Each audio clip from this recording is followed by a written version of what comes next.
está la modalidad exclamativa, que marca todo el poema, como vemos, desde el principio hasta el final, pero no de la misma manera. En combinación con otras unidades de la lengua, la emoción expresada por esta entonación va en aumento hasta alcanzar su grado máximo al final, en la última estrofa. Se trata, por tanto, de una forma de exclamación climática, solidaria del contenido, a modo de cierre o clausura poética, como hemos indicado con anterioridad. Este contenido emotivo va acompasado por la reiteración de la interjección o al principio de los versos primero y decimotercero, que vienen a coincidir con el comienzo de la primera y segunda parte en que hemos dividido el poema. La interjección ha merecido en los últimos tiempos estudios en profundidad que la consideran más que una simple partitura. Se trata de un signo intéxico, es decir, que señala, dirige la atención del receptor hacia algo que está en el contexto y que éste debe interpretar no a través de la lógica, puesto que su significación es ambigua, sino de las emociones y sentimientos. Tiene un carácter activo y emocional, muy vinculado con el contexto y la situación comunicativa, por lo que se aproxima al modo de significar de los pronombres, del artículo, de los marcadores discursivos y comparte contenidos con otros valores gramaticales como el modo verbal o con el valor léxico de adverbios modificadores oracionales del tipo desgraciadamente, felizmente, etc.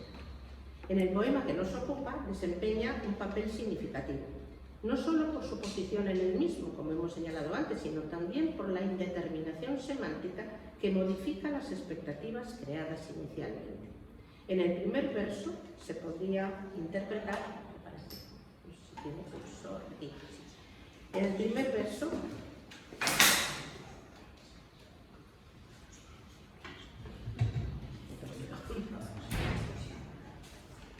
sí, se podría interpretar en su valor prototípico de admiración, referida a la saeta popular que lo inspira. Sin embargo, al analizar los componentes siguientes, dudamos de que esta sea la interpretación más acertada. Veremos por qué. En los versos tercero y cuarto tenemos otro caso de reiteración anafórica, esta vez del adverbio de tiempo siempre, que subraya el contenido de permanencia en ambos casos. Pero si bien el primer ejemplo, verso tercero, se refiere a la imagen del canto popular, siempre con sangre en las manos, el Cristo crucificado, en el segundo, el verso cuarto, la expresión siempre por aporta más un significado de acción pendiente de realización. Su significado añade matices más críticos que descriptivos.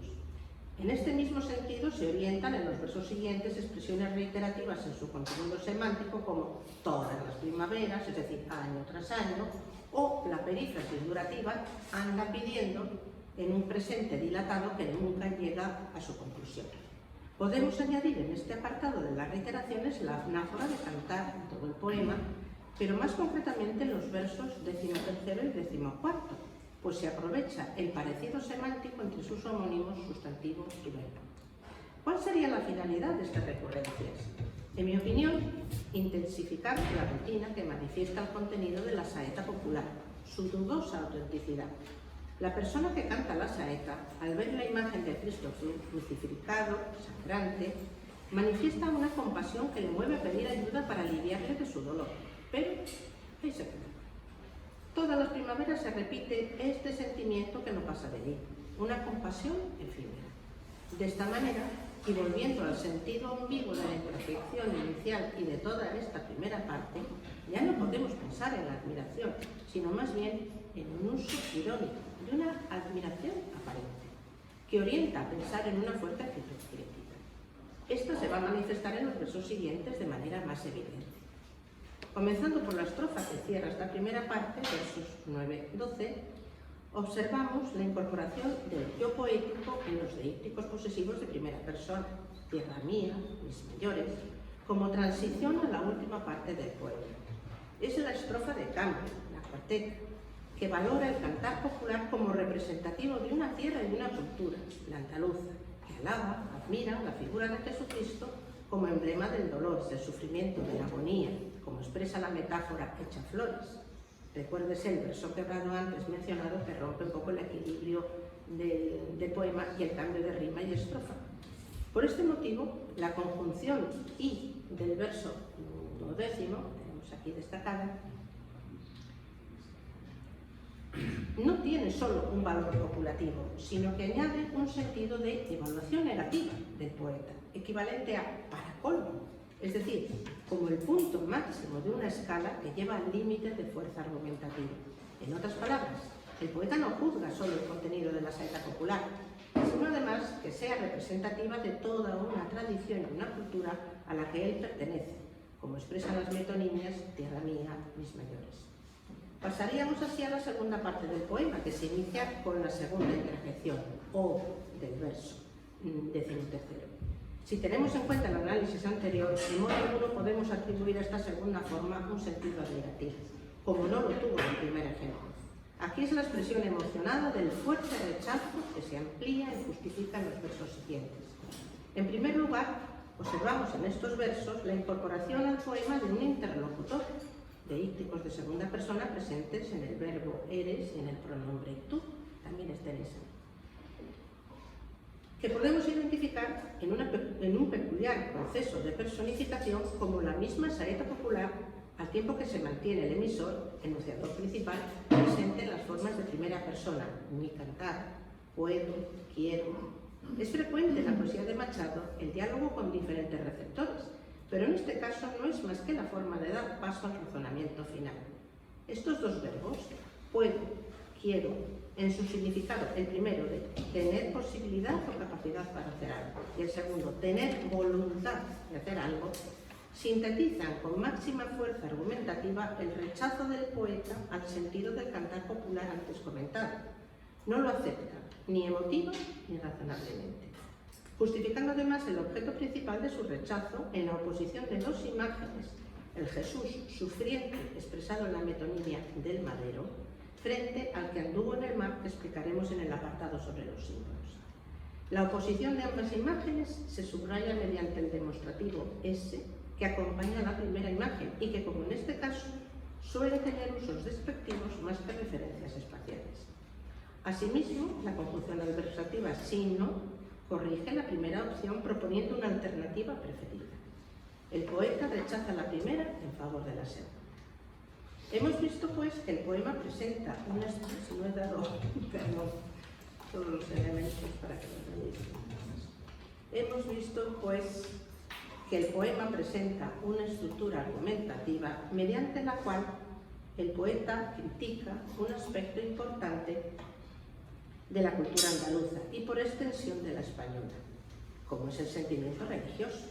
Formaría parte, por tanto, del tema de España, dominante en campos de Castilla, aunque hemos visto que formalmente se diferencia de los poemas más representativos de esta obra, no obstante, también presenta otros rasgos coincidentes con estos, como son el predominio de la frase sobre la oración, lo que refuerza la actitud estática propia del estilo nominal y acompaña la reflexión y comentario del poeta.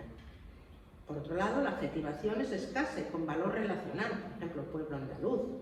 Son más importantes los sustantivos, en especial los que se refieren al ámbito religioso, por ejemplo, saeta, Cristo de los gitanos, sangre, cruz, Jesús de la agonía, madero, cantar, etc.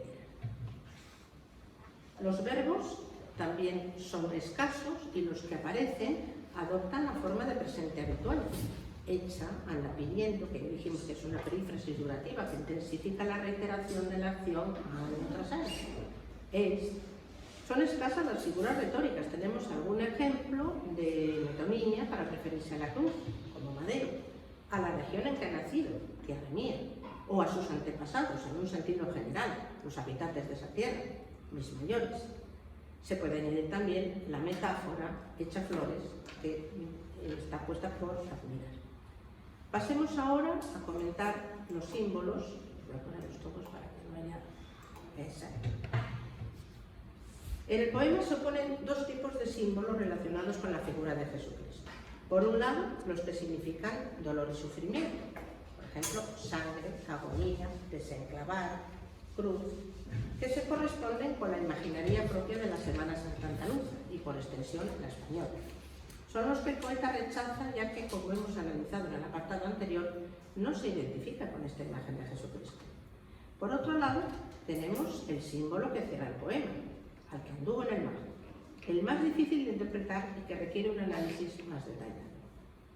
Aunque Machado no era un católico ferviente, no cabe duda de que en toda su obra, tanto en su poesía como en su prosa, se percibe su preocupación por la cuestión religiosa. De ahí la frecuencia de símbolos como Dios, Jesucristo, el mar, el sueño, el camino, etc. Y más concretamente en la obra que nos ocupa, Campos de Castilla. Según dice Laín en Hidalgo, Machado era un menesteroso buscador de Dios, lo que le aproxima a otros escritores del 98 como Unamuno, con el que mantuvo una correspondencia, sobre todo durante su estancia en Baeza, que manifiesta que compartieron con profundo interés la preocupación por el tema de Cristo. Pero el sentimiento religioso de Machado es fundamentalmente un sentimiento cristiano de fraternidad. A Unamuno le interesa más el Cristo agonizante, crucificado, recuérdese su poema El Cristo de Velázquez, mientras a Machado le interesa más el Cristo vivo, el que vive y puede seguir viviendo, en palabras de José Luis Cano. Están citados ellos en la bibliografía. En nuestro poema, la figura de Jesucristo que se percibe es la del que anduvo en el mar. Este símbolo del mar se asocia con frecuencia a la muerte en el sentido de final de la vida, pero también de retorno al seno de la madre naturaleza en una especie de visión místico-panteísta heredada de su formación modernista e institucionalista. Esta misma imagen de Jesucristo caminando sobre el mar aparece de manera muy similar en el poema segundo de la sección de Campos de Castilla, Proverbios y Cantares, lo tenéis ahí. ¿Para qué llamar caminos a los surcos del azar? Todo el que camina anda como Jesús sobre el mar. Nuevamente comprobamos la conexión entre los símbolos más característicos de la poética machadiana, el mar, el camino, y en relación con ellos la imagen de Jesucristo andando sobre el mar. Podemos aventurar una interpretación teniendo en cuenta que Machado no pretende entrar en cuestiones de tipo teológico, por lo que si le interesa la figura de Jesucristo es como hombre que trasciende su naturaleza humana, cuando camina o anda, en el sentido que él da este símbolo, vida activa, que abre camino y deja huella, aunque ésta sea efímera. Sobre el mar en su sentido de muerte. Es decir, se puede interpretar que andar sobre el mar se refiere a superar la muerte, aspecto para Machado más digno de admiración que la agonía y el sufrimiento, aunque no entre en profundidades sobre la resurrección o la divinidad de Jesús. De esta manera, la figura de Cristo se convierte en símbolo de la hermandad humana, opuesta a la de Caín, el fratricida. Para Machado es más un símbolo humano que una persona divina. En esta interpretación se percibe la influencia heterodoxa de su formación. No mata al hermano, sino que da la vida por él. Cristo sería así, como dice Sánchez Barbudo, un hombre que se hace Dios. Finalmente mencionamos otro símbolo destacable en este poema, la primavera, que también tiene un significado un poco diferente al más frecuente de renacer de la vida. Aquí se refiere a la época del año en que se celebran la Semana Santa y las procesiones religiosas andaluzas, tan conocidas precisamente por ese fervor religioso que da pie a la manifestación de estos cantares populares. Como hemos visto, los símbolos de este texto no son abundantes, a diferencia de otros de Campos de Castilla, pero ocupan un lugar importante en la interpretación global de Dios. Bueno, pasamos ahora al texto que tenéis por la parte de atrás, que sería el de... Estos dos fragmentos que tenéis en esa hoja fueron propuestos en dos convocatorias sucesivas. La primera corresponde al curso del 2021-22 y la segunda al 2022-23, ambas en convocatoria ordinaria, junio. Como se puede observar, las preguntas son las mismas, solo cambian los textos. Otra cosa es que sean estas preguntas las más adecuadas para los fragmentos seleccionados. Empezaremos por el primer texto, el del curso 21-22. Bernarda, en esta casa no hay ni un sí ni un no, mi vigilancia lo puede todo. No pasa nada por fuera, eso es verdad. Tus hijas están y viven como metidas en alaceras, pero ni tú ni nadie puede vigilar por el interior de los pechos. Mis hijas tienen la respiración tranquila. Eso te importa a ti, eres su madre. A mí, con servir tu casa tengo bastante. Ahora te has vuelto a callar. Me estoy en mi sitio, en paz. Lo que pasa es que no tienes nada que decir. Si en esta casa hubiera hierbas, ya te encargarías de traer a pastar las ovejas del vecino. Yo tapo más de lo que te figuras. ¿Sigue tu hijo viendo a Pepe a las 4 de la mañana? ¿Siguen diciendo todavía la mala letanía de esta casa? No dicen nada, porque no pueden, porque no hay carne donde morder. A la vigilancia de mis ojos se debe esto. Bueno, son las preguntas que se propusieron, ¿verdad? El fragmento elegido no resulta fácil de analizar en las dos preguntas propuestas. En relación con la localización del texto en la obra, se da la circunstancia de que hay 3 escenas muy similares en cada uno de los 3 actos en que se organiza la casa de Bernarda Alba. Son escenas en que Bernarda y Poncia quedan a solas y Poncia intenta razonar con Bernarda sobre la inconveniencia de su decisión de casar a Angustias con Pepe el Romero, al tiempo que comentan otras circunstancias relacionadas con la educación de las hijas o las habladurías del pueblo. Entre las 3 escenas hay, por tanto, una especie de línea de continuidad que dificulta la distinción entre una y otra. Esta escena en concreto se encuentra en el acto tercero, pero se han omitido las 3 primeras intervenciones de los personajes que hubieran facilitado la localización de la escena. Aunque la obra no tiene subdivisiones dentro de los actos, antes de cortar un fragmento, es conveniente dejarse guiar por las entradas y salidas de personajes en escena, cambios de tema en el diálogo, etc. Veamos por qué. En esas que se han omitido, empieza la escena diciendo, Poncia, ¿estás todavía aquí? Es cuando se quedan las horas, ¿no? Dice Bernarda, disfrutando este silencio y sin lograr ver por parte alguna la cosa tan grande que aquí pasa, según tú. Dice, Bernarda, dejemos esa conversación. La intervención de Bernarda enlaza con una escena similar del acto segundo, en que Poncia trata de advertirla sobre la falta de sentido común de su decisión y las consecuencias que puede desencadenar entre las hijas. Pero como no puede decírselo con claridad, recurre a la expresión «aquí pasa una cosa muy grande», sin especificar.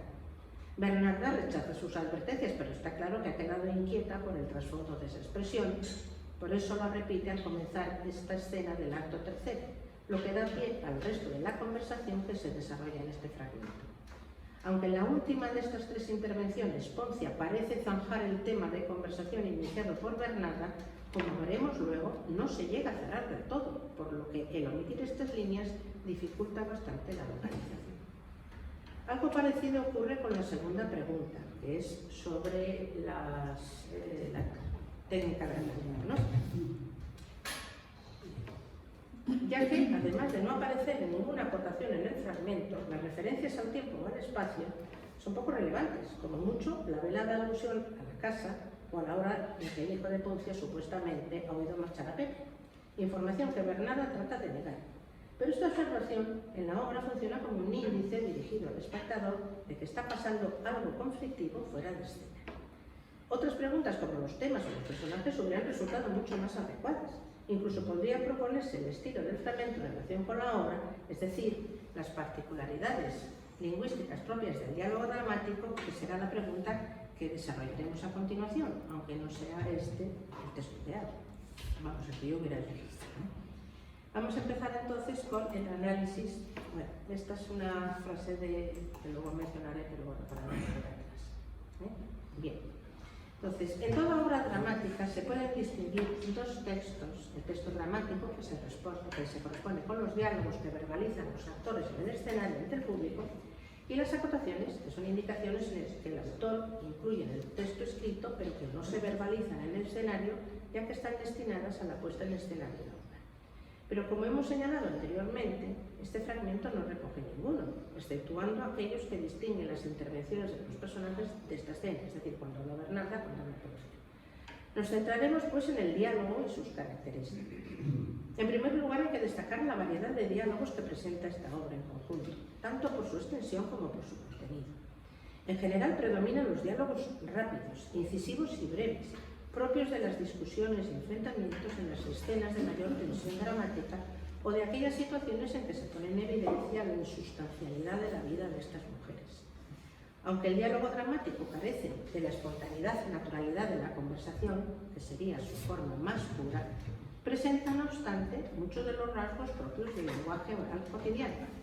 Es la forma única y obligada del discurso dramático porque es la forma en que pueden intervenir los personajes en la obra. Es, en palabras de Carmen Boves, un discurso directo de los personajes ante el espectador, sin intermediarios. Comprobaremos estos aspectos en el texto que nos ocupa.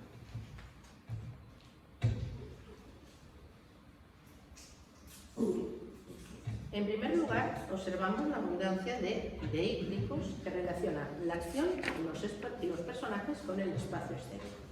Tenemos de persona, que serían aquellos que identifican a los personajes que intervienen mediante las formas verbales de primera y segunda persona, posesivos, pronombres, etc. Sin embargo, la referencia de estas formas va cambiando en las distintas intervenciones, puesto que una de las características especiales del diálogo dramático, similar a la conversación ordinaria, es la alternancia en los papeles de emisor y receptor de cada uno de ellos. Así tenemos que la primera persona identifica unas veces a Bernardo, mi vigilancia, mis hijos, mi historia, mis ojos, y otras a Poncia, a mí, mi sitio, tengo bastante, yo tapo. Y lo mismo ocurre con la segunda persona, tus hijas, a ti, eres, cuando Poncia se dirige a Bernarda, y al revés, sigue tu hijo. Hay también alusiones a personajes que no están en escena mediante las formas de tercera persona. Siguen diciendo, no dicen nada, se refieren al hijo de Poncia y al pueblo en general, o mediante el nombre propio Pedro. Otros deícticos, los de espacio, son en expresiones como esta casa, tu casa, que se repite varias veces en la escena. Remiten a la casa de Bernarda, no solo como espacio físico, sino también como a la familia en su conjunto. Bernarda, sus hijas y sirvientes. Hay también un espacio simbólico en la referencia que hace Poncia sobre el comportamiento exterior de las hijas de Bernarda, por fuera frente al interior, el interior de los pechos, puesto que confronta la apariencia sumisa y obediente de las hijas con la realidad de los sentimientos que ocultan. También hay una alusión al exterior de la casa, aunque se exprese mediante una forma metonímica, como luego veremos, el vecindario. Son estos elementos del diálogo los que ponen de manifiesto la preocupación de Bernarda por la opinión ajena y por mantener cerrada cal y canto la casa frente al mundo exterior. Otros deícticos que tenemos son de tiempo, el elemento esencial del teatro, como discurso directo de unos personajes ante el espectador. Y aquí el predominio de las formas verbales de presente. No hay, no pasa nada, están y viven, tienen, etc. De la perífrasis durativa, siguen diciendo, y adverbios como ahora. Actualizan la acción dramática de modo que se percibe como algo que ocurre mientras se hace.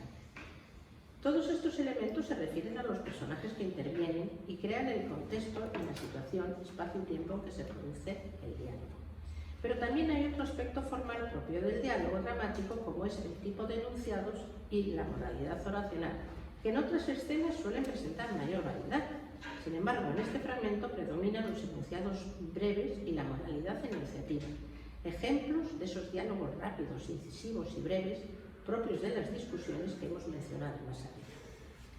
Por ejemplo, en el caso de Bernardo, en esta casa no hay ni un sí ni un no, mi vigilancia lo puede todo. Ahora te he vuelto callado, porque no puede, porque no hay carne donde morder. En el caso de Poncia, no pasa nada por fuera, eso es verdad. Me estoy en mi sitio y en paz, no dicen nada. Como excepción mencionaremos los dos enunciados interrogativos que usa Bernarda en su penúltima intervención.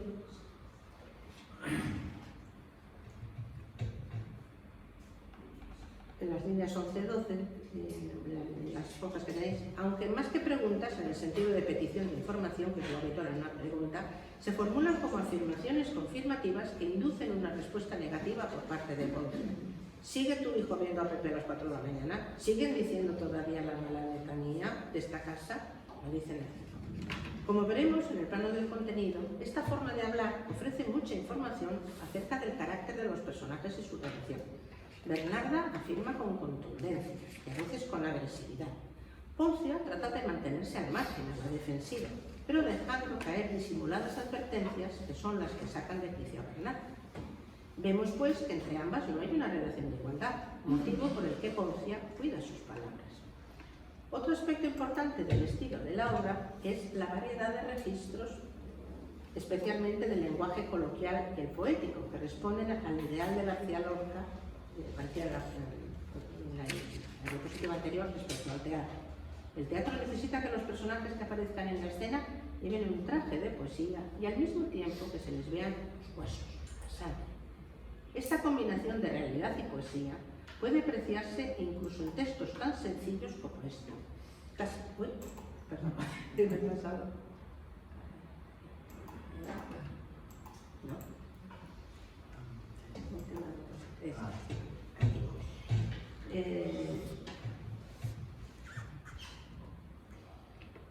A ver.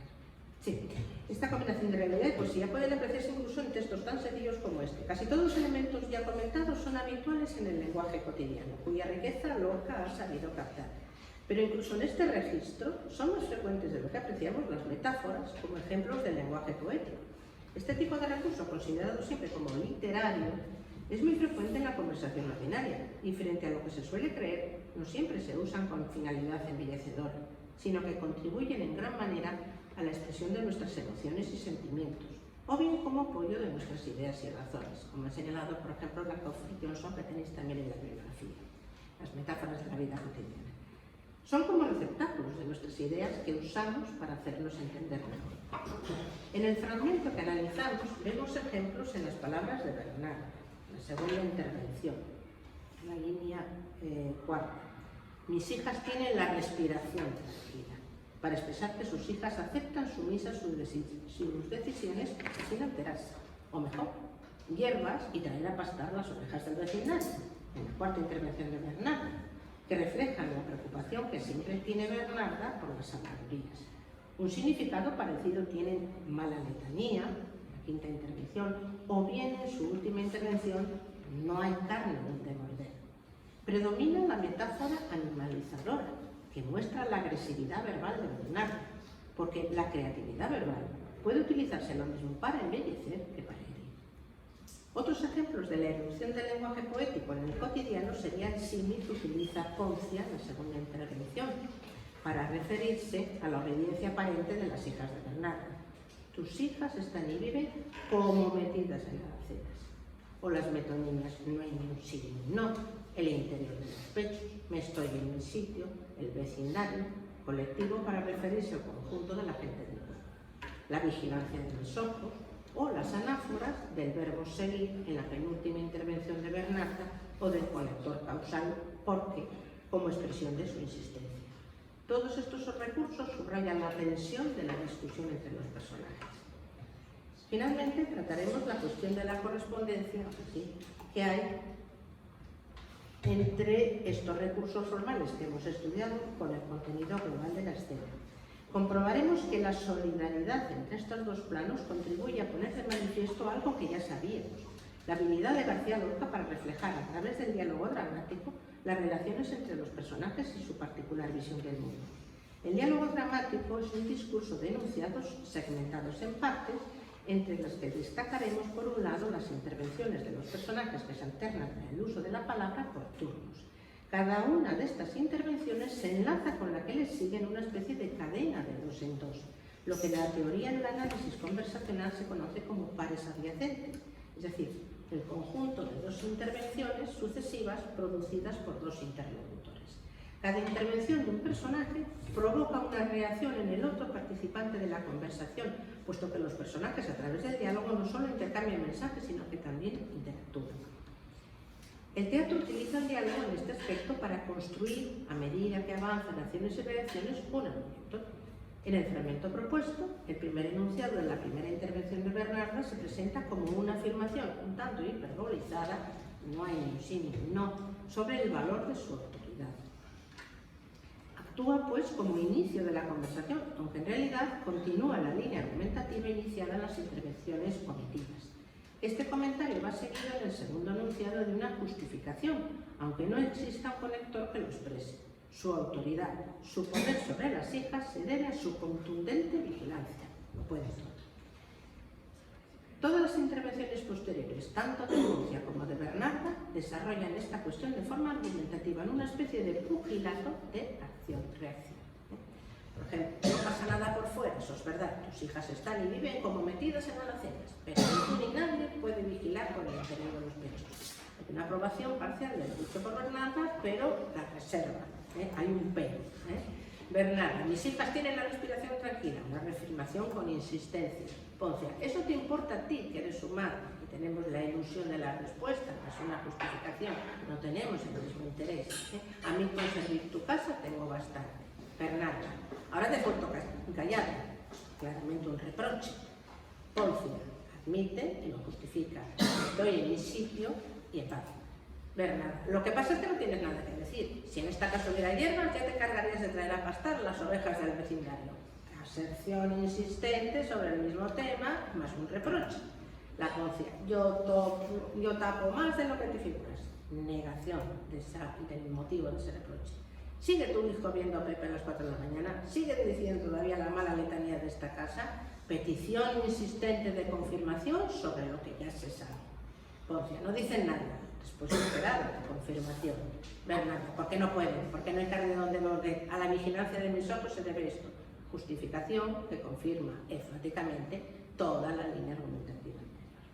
Sabemos que la escena continúa y el pugilato también, pero con este fragmento estaríamos viendo un ejemplo bastante claro.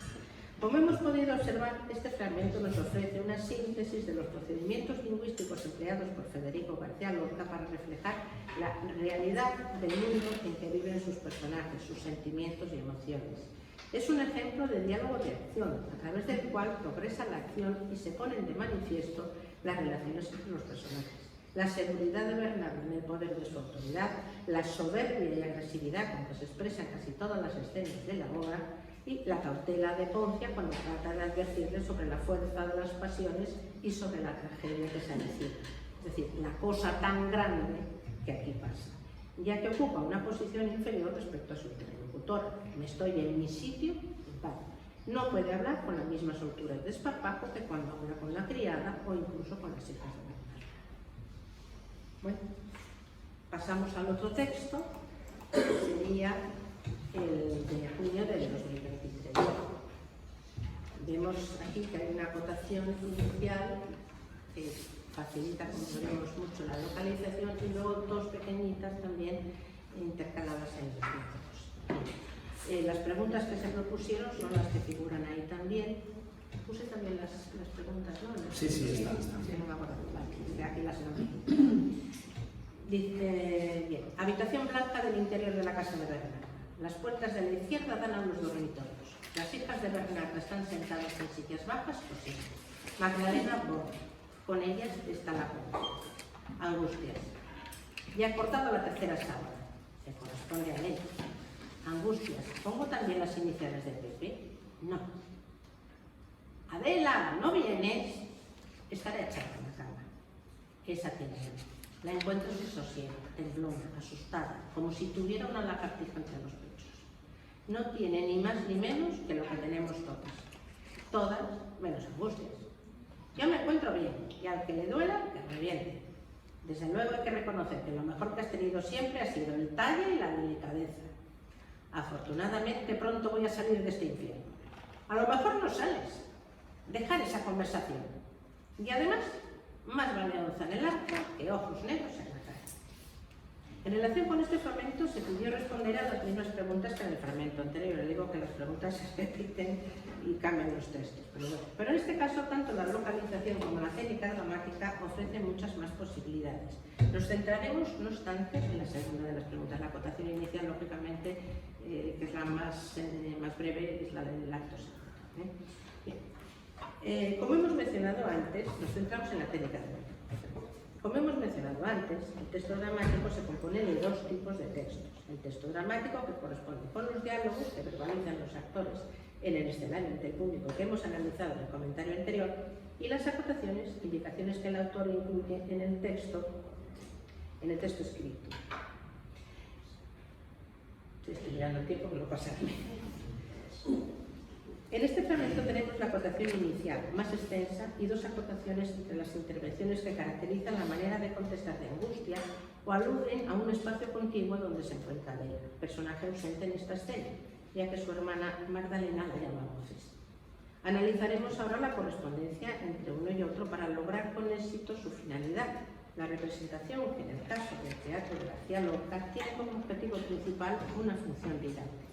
Educar al público para modificar así los comportamientos humanos y las estructuras sociales del país.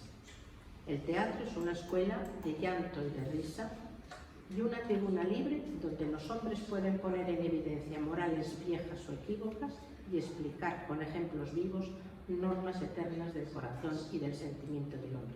Estas dos metáforas, que tanto la escuela como la tribuna libre, son muy clarificadoras de esa función didáctica. Teniendo en cuenta estos datos, analizaremos las particularidades que presenta este fragmento en relación con el espacio escénico y el tiempo dramático principalmente. Respecto del primero, nos detendremos en la acotación inicial, en la que describe el escenario en que se va a desarrollar la acción y presenta los personajes que se ven al levantar el telón. Se trata del comienzo del acto segundo, luego el texto es muy fácil de localizar. Así pues, el espacio escénico visible es una habitación blanca del interior de la casa de Bernardo. Sabemos que en el conjunto de la obra, tanto el espacio como el tiempo desempeñan una función simbólica. Esto se percibe respecto al espacio mediante un movimiento desde las habitaciones exteriores a las interiores, dentro de la casa de Bernardo, paralelo a la progresiva degradación del color blanco de las paredes. A medida que nos adentramos en el conocimiento de la vida y de la familia en la casa, el color blanco que en nuestra cultura simboliza la limpieza, pureza e inocencia, se va degradando. Pasamos de la habitación blanquísima del acto primero a las 4 paredes blancas ligeramente azuladas en el acto tercero. Vendrían a significar simbólicamente que a medida que conocemos la realidad de sus vidas, vamos apreciando el contraste entre lo que exteriormente aparentan y lo que ocultan.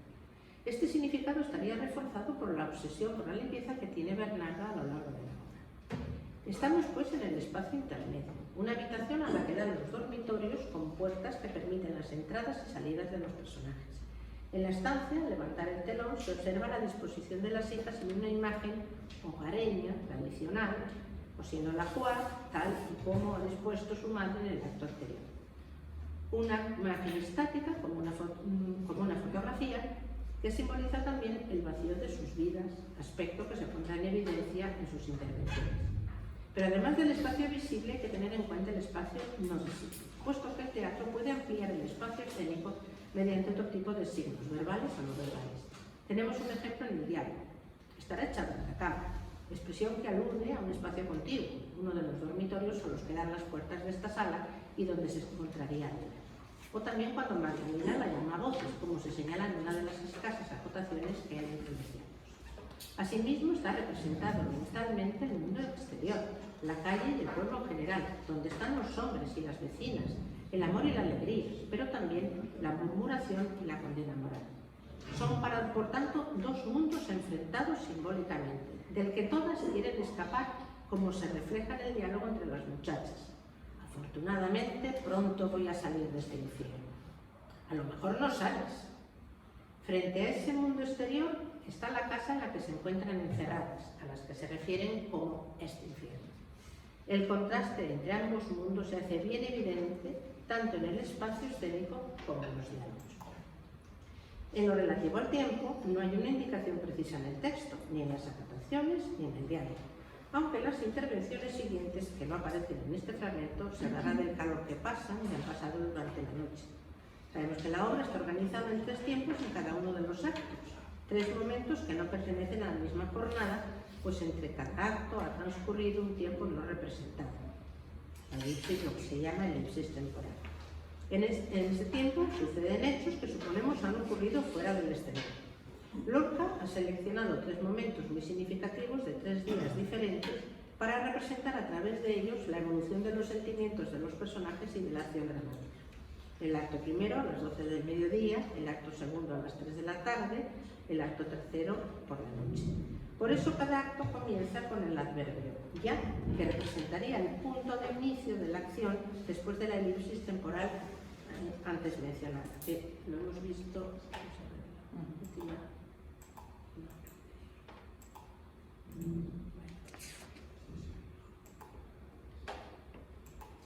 Aquí, ya que comienza todos los actos, es lo que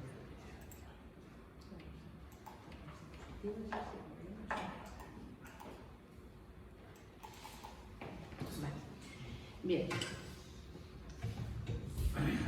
Este es el ejemplo que observamos en la primera intervención de Angustias en esta escena, que se desarrollaría, por tanto, en la sobremesa de un segundo.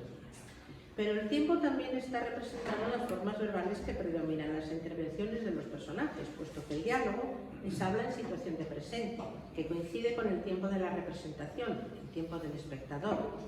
Pongo, tiene, encuentro, tenemos, todos son los ejemplos más frecuentes. Por otro lado, el autor también ha querido dramatizar el tiempo interior de los personajes, es decir, su vivencia interna del tiempo. Esta escena es muy representativa de la sensación de lentitud y monotonía que nos produce la obra en su conjunto por su ritmo lento y cansino.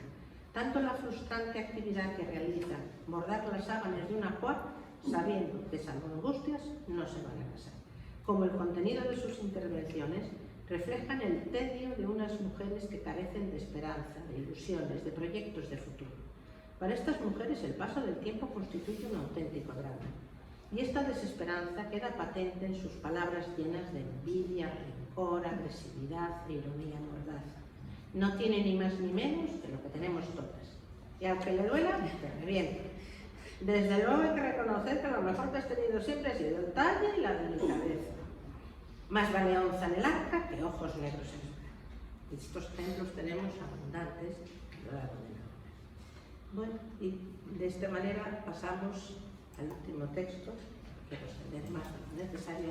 Bueno, estas serían fotografías. Son difíciles de conseguir fotografías de montajes, porque como no se pueden hacer fotos de teatro, y no siempre, claro. Entonces, bueno, cada uno de los montajes se ve que subrayan algo. Aquí, por ejemplo, este montaje subrayaría algo que se decía en la captación del acto primero, los muros gruesos, porque se ve un poco, claro, si no, ¿cómo se percibiría? Sabemos que no es más que una convención teatral, ¿no? Pero la imagen hogareña de las muchachas ahí cosiendo, focalizadas con esa luz cenital, pues en cambio en esta otra pues se subrayan otros aspectos, que sería por ejemplo el cielo, la cárcel. Son más o menos las que he podido conseguir, ya digo que es difícil o muy repetitivas. Esta la vimos aquí en el Palacio. Sí. Esta... Sí. Y yo vi otra también del aula de teatro de la Universidad de Cantabria de bastante tiempo, que ponían entre parte de butacas y el escenario una malla, como las de los andamios. Era curioso, ¿no? La verdad que hay muchísimos montajes. Y hay uno que van a poner en Bilbao, creo, que alguien me lo ha comentado el otro día, ¿no? Sí, por eso, no sé qué día, voy a ver si es posible escaparse. ¿Quieres que te para que me veas fotos? Sí, pues sí, si no te importa. Empezamos con el fragmento de Nada. Este no apareció, que yo sepa. No, en principio no. Qué días incomparables. Toda la semana parecía estar alboreada por ellos. Salíamos muy temprano y ya nos esperaba Jaime con el auto en cualquier sitio convenido. La ciudad se quedaba atrás y cruzábamos sus arrabales tristes, con la sombría potencia de las fábricas a las que se arrimaban altas casas de pisos, ennegrecidas por el humo. Bajo el primer sol, los cristales de estas casas negruzcas despedían destellos diamantinos. De los alambres de telégrafos salían chillando bandadas de pájaros espantados por la bocina insistente y enroquecida. Ena iba al lado de Jaime. Yo, detrás, me ponía de rodillas, vuelta de espaldas en el asiento, para ver la masa informe y portentosa que era Barcelona y que se levantaba y esparcía al alejarnos como un rebaño de monstruos. A veces Ena dejaba a Jaime y saltaba a mi lado para mirar también, para comentar conmigo aquella dicha. Ningún día de la semana se parecía Ena a esta muchacha alocada, casi infantil, de puro alegre, en que se convertía los domingos. A mí, que venía del campo, me hizo ella ver un nuevo sentido de la naturaleza en el que ni siquiera había pensado. Me hizo conocer el latido del barro húmedo, cargado de jugos vitales, la misteriosa emoción de los brotes aún cerrados, el encanto melancólico de las algas desmadejadas en la arena, la potencia, el ardor, el encanto esplendoroso del mar. «¡No hagas historia!», me gritaba desesperada cuando yo veía en el mar latino el recuerdo de los fenicios y de los griegos, y lo imaginaba surcado, tan quieto, esplendente y azul, de naves extrañas. Ena nadaba con el deleite de quien abraza a un ser amado. Yo gozaba una dicha concedida a pocos seres humanos, la de sentirse arrastrada en ese halo casi palpable que irradia una pareja de enamorados jóvenes y que hace que el mundo vibre más, huela y resuene con más palpitaciones y sea más infinito y más profundo. Estos chorros de luz que recibía mi vida gracias a Ena estaban amargados por el sombrío tinte con que se teñía mi espíritu otros días de la semana. He omitido un fragmentito muy pequeño, de todas maneras lo tenéis en la edición que aparece en la bibliografía, en las páginas 174 y 175, esta es de fragmento. Pues si el caso coincide, la de Austral, mencionaste tú el otro día la de cuando vino Rosa. También, efectivamente, es la preparada por Rosa Navarro. Bien, entonces también en este caso, bueno, he señalado un poquito luego los elementos que señalan la presencia de la narradora en el texto y esa distancia que veremos también en las formas verbales, pero que también aparece en alguno de los demostrativos, como aquella, para que lo veáis más o menos, pero luego cuesta leerlo. Está, creo que las líneas son las mismas. Sí, es la línea 10, la de la que es la línea 10. Sí, la que ya he dicho, sí. Tengo yo ahí subrayado, ¿verdad? Vale, bueno, pues sería esto para pasar ya a lo que llamaríamos el análisis lingüístico. En este fragmento predomina el discurso narrativo descriptivo tan habitual en la novela.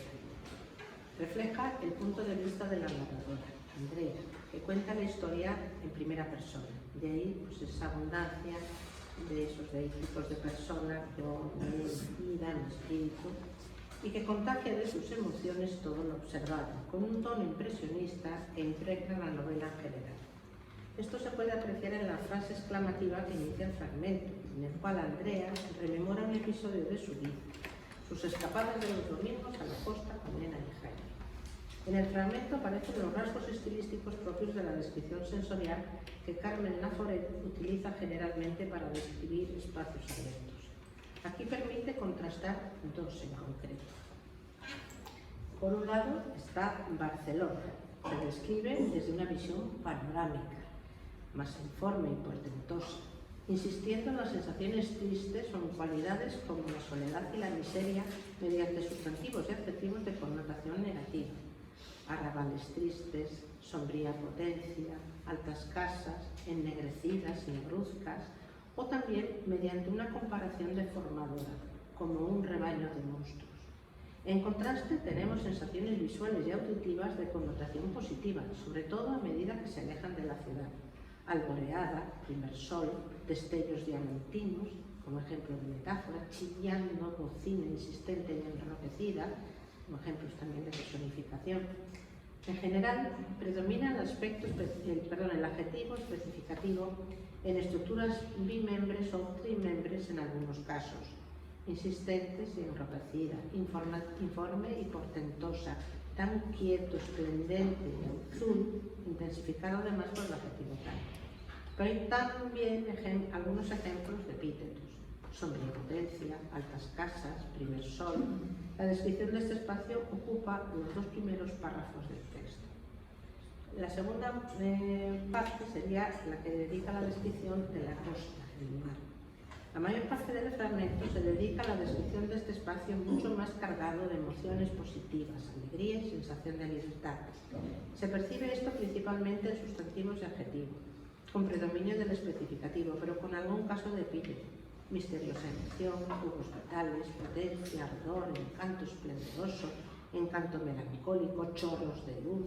Algunos aparecen intensificados, como más palpitaciones, más infinito, más profundo, tan quieto, esplendente y azul, destacado mediante el paréntesis.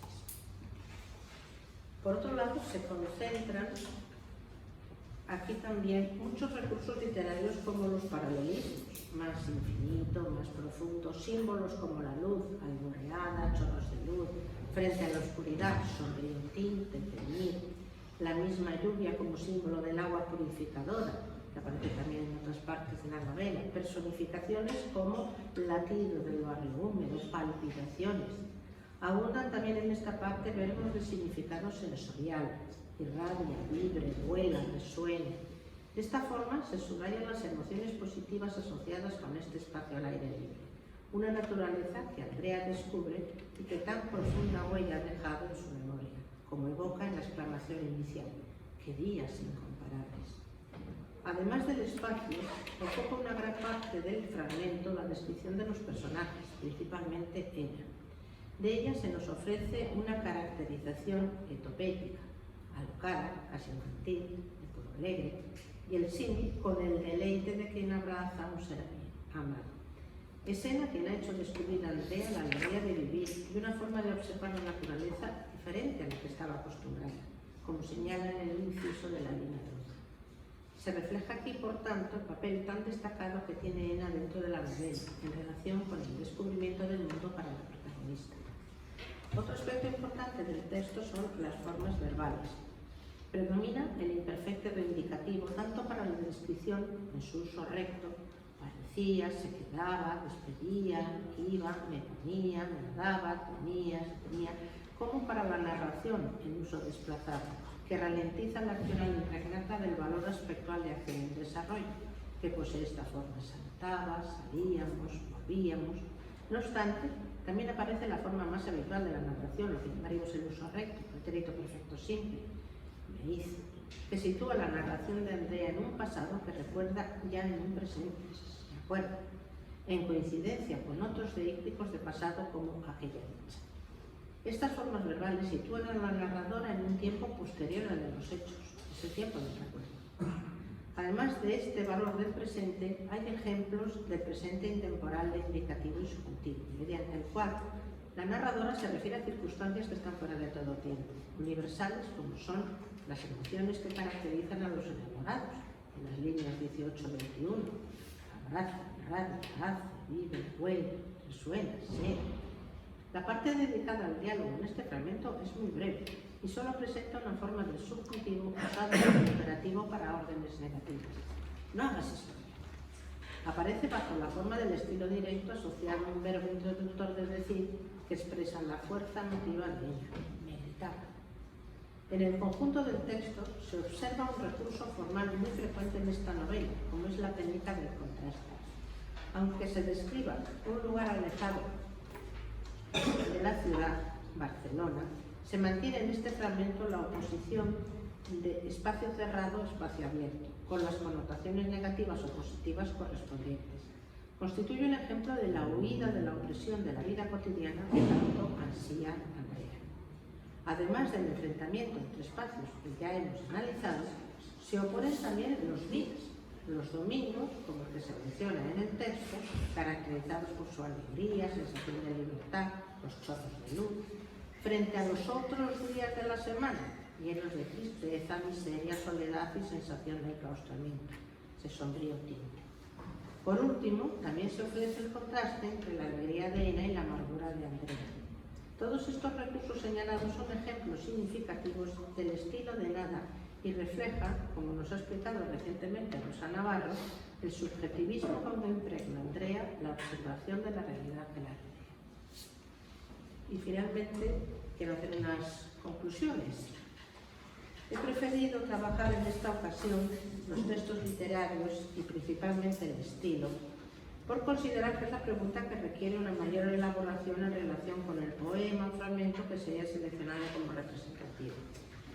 Y porque además me parece importante precisar que el estudio del estilo de cualquier obra o autor no debe abordarse como un simple listado de figuras retóricas, sino valorando la forma en que cada autor ha aprovechado los recursos que la lengua proporciona en función de las expectativas creadas por el género, los modos del discurso y la intención comunicativa. Por este motivo, y para no exceder el tiempo previsto y abusar de la paciencia de los asistentes, no entraré a comentar el otro tipo de texto que se debe trabajar para la novela EGAU, y al que dedicamos asimismo mucho tiempo, que es el periodístico de opinión. Sin embargo, me gustaría ofrecer mi punto de vista respecto de los textos de este tipo que se han propuesto en los últimos cursos.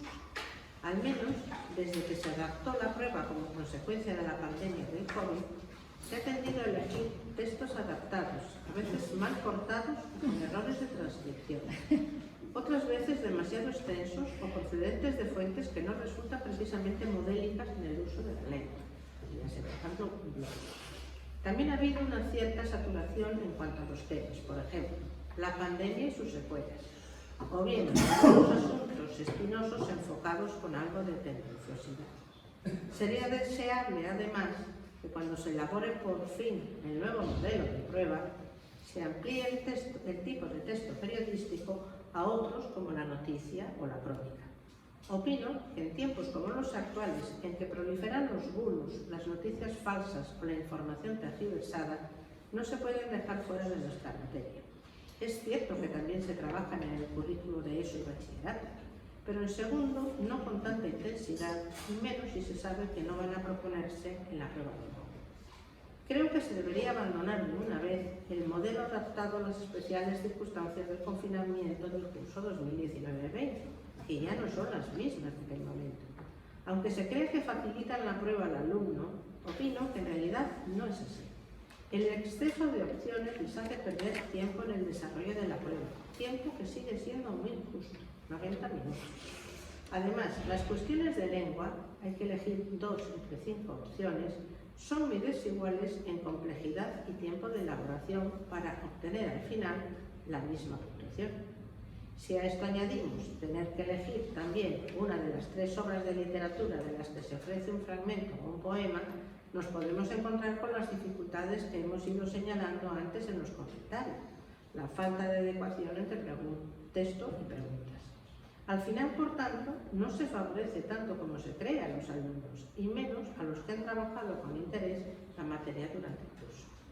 No obstante, he preparado un comentario de uno de estos textos de opinión, el que se propuso en la convocatoria de junio de 2022, aunque solamente las cuestiones relativas al comentario crítico, exceptuando naturalmente la valoración personal.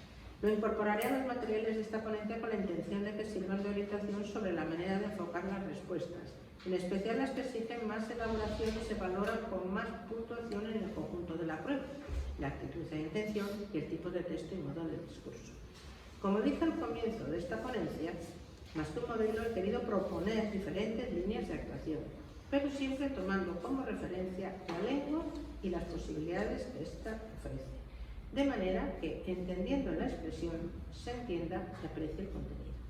Se trataría, en todo caso, de alcanzar el objetivo que cité al inicio de mi propuesta: hacer entender el texto como primera fase para enterarse de él, o sea, enterarse con él y remitir, en palabras de Miguel Arcos.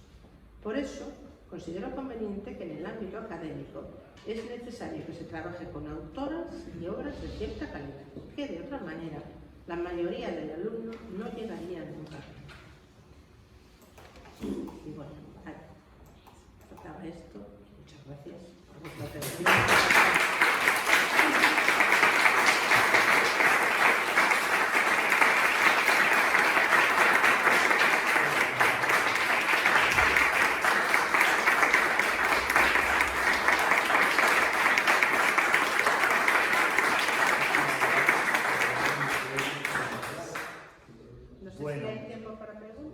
Son unas 6, ¿no? Sí, una pregunta o dos, podemos... Sin hablar, te ponen un poema que no entra.